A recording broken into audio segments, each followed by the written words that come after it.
director. I'll be doing some audio commentary for this re-release of the movie.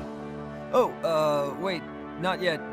Sorry, sir, this is just the DVD menu. The movie hasn't started yet.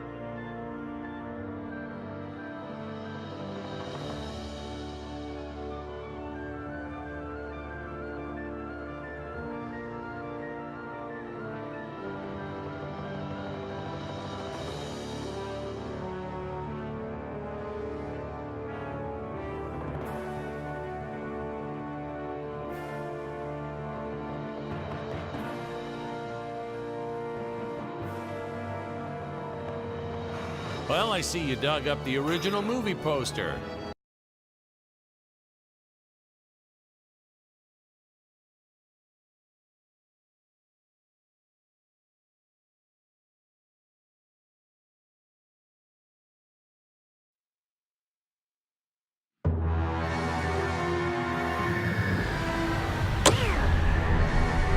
Hello, Dan Smith here. I directed this film back in, well, it feels like a century ago. Yeah.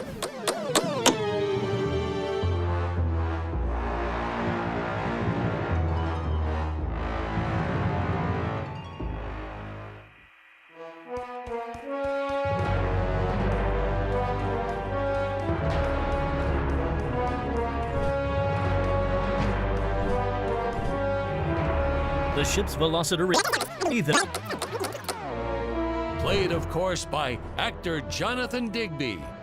Went on to some minor roles after this. Such a shame. I thought from day one this guy's got leading man written all over his face.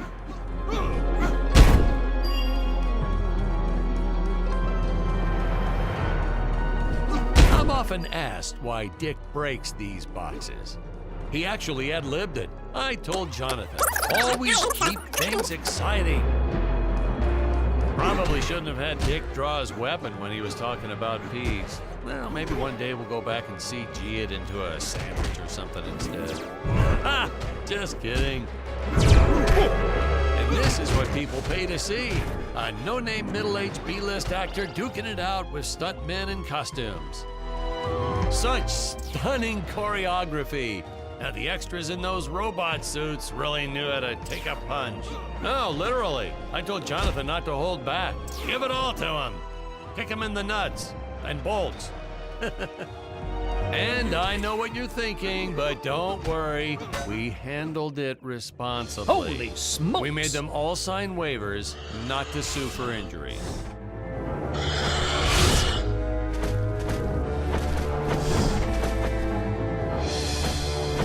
If I land... Well, I shouldn't say this now, but you could actually see the strings if you squinted hard enough.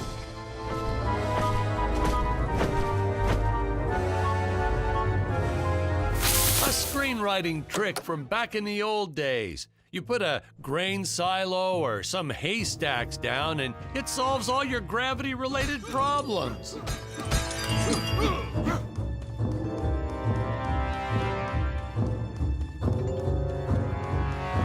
It appears... Scanner.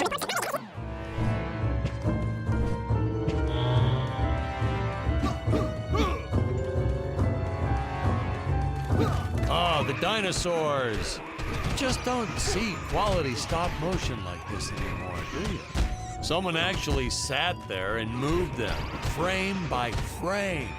Today, it'd be done with computers, but where's the artistry in that?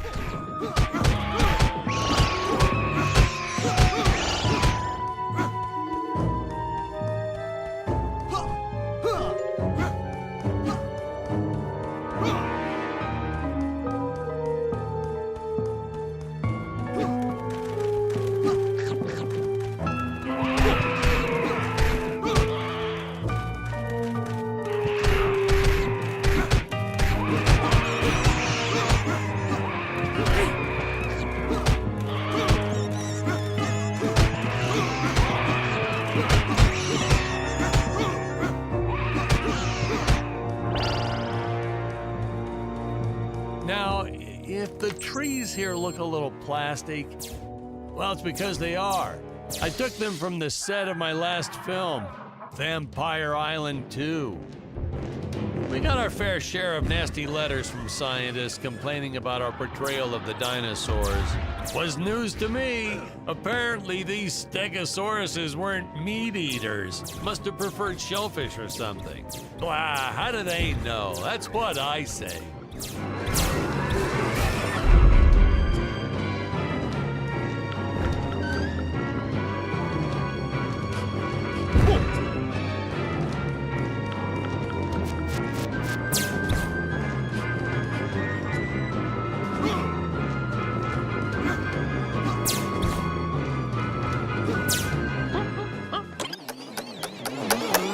As usual, the local population is defenseless. That's where our hero steps in and saves the day.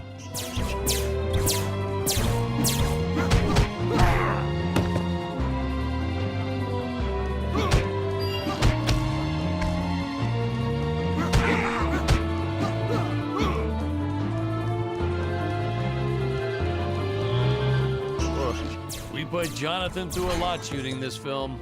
He wasn't the best actor, especially when reacting to getting hit. He's what you call a flincher. So I told the stuntman to really just go to town on him. It's the only way to get an honest performance sometimes. Our props master tried to make the weapons soft, but there's only so much you can do. Lucky for us, Dick's entire body was covered in that spacesuit. Dissolved into what That appears to thing be was a lifesaver when it came to hiding bruises. You'll notice the gold disappears when Dick touches it.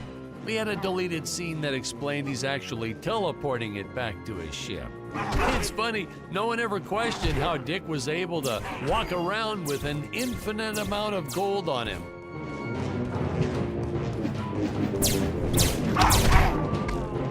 Hey, now what's going on? This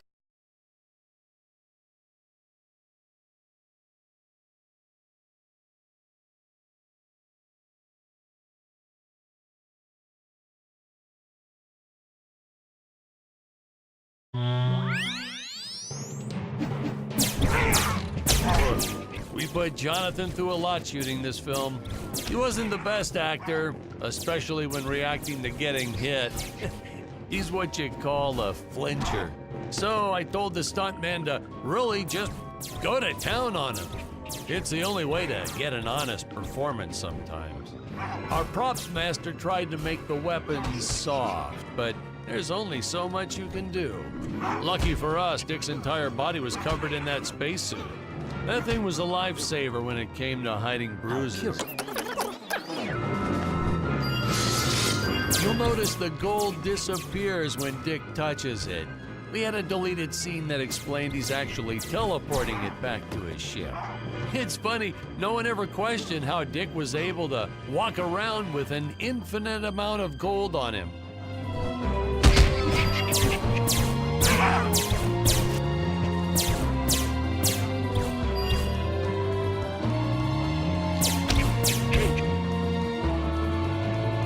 We had to redo these shots. Our first attempt was kind of a disaster.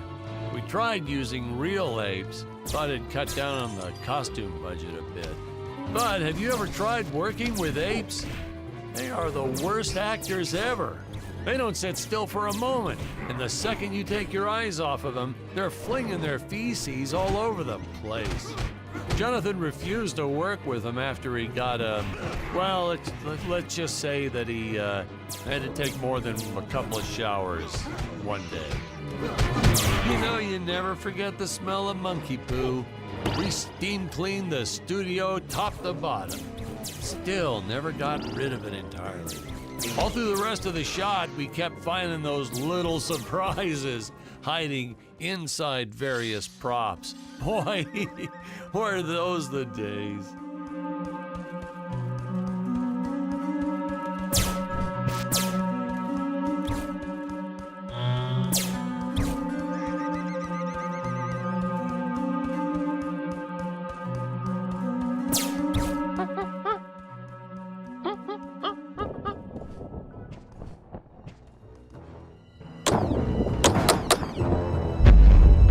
Some really top-notch stop-motion effects, huh? Unfortunately, we skimped on the Dick Starspeed puppet a little.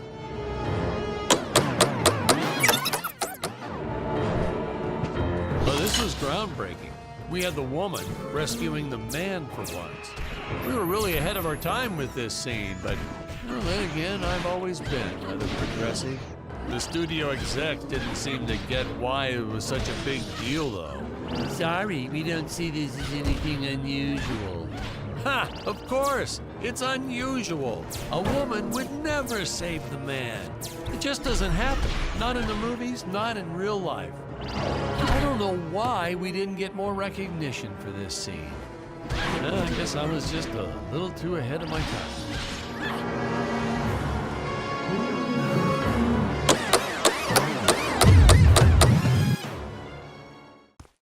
Thank you for saving me, strange woman. What is your name?